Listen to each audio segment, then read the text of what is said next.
Hi, my name is Kelly Johnson, and I'm from Portsmouth, Virginia.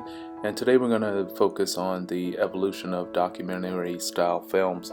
We're going to begin with the first documentary film by Robert Flaherty, Nanook of the North, back in 1922. Was about the life of Canadian Eskimos living in the Arctic. Now, what was unique about this particular film was that some of the scenes were staged due to the customs being so obsolete.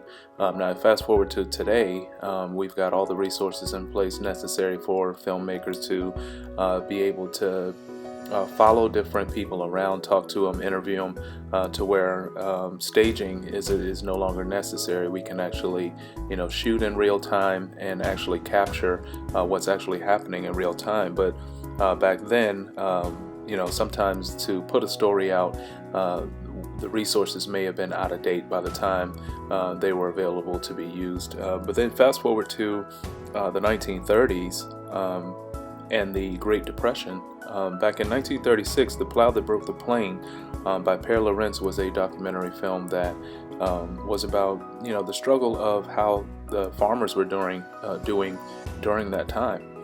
And so, from that point on, you begin to see an evolution of different types of documentary style films. For example, biography style films, where Martin Scorsese's The Last Waltz was in 1978. This particular documentary was about the last performance of a rock group called The Band, and then maybe about a year later, then you see him produce and put out Raging Bull, which is about the life of the boxer Jake LaMotta. But all of these things just kind of work to help the genre to evolve. You've got historical events, comedy, and then even sociological types of films. And these films later in the 80s and the 90s, like Michael Apt's 28 and Up in 1984, began to kind of take shape to help the genre to evolve, as well as Steve James's Hoop Dreams in 1994. And then you've got the types of films that sort of expose the truth. For example, Bowling for Columbine back in 2002 was a documentary film that was done, of course, on the massacre that happened at the school up in Colorado.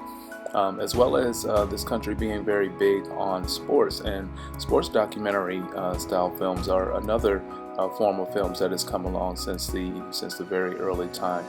And we also have the making of a film type of documentary, in which we take the public behind the scenes to sort of spotlight what types of special effects are used in movies, how we can see the directors and actors and actresses, kind of take on their lives as to how a film gets put together. And so these are some of the key points that have happened throughout the evolution of this particular genre to bring us to where we are today.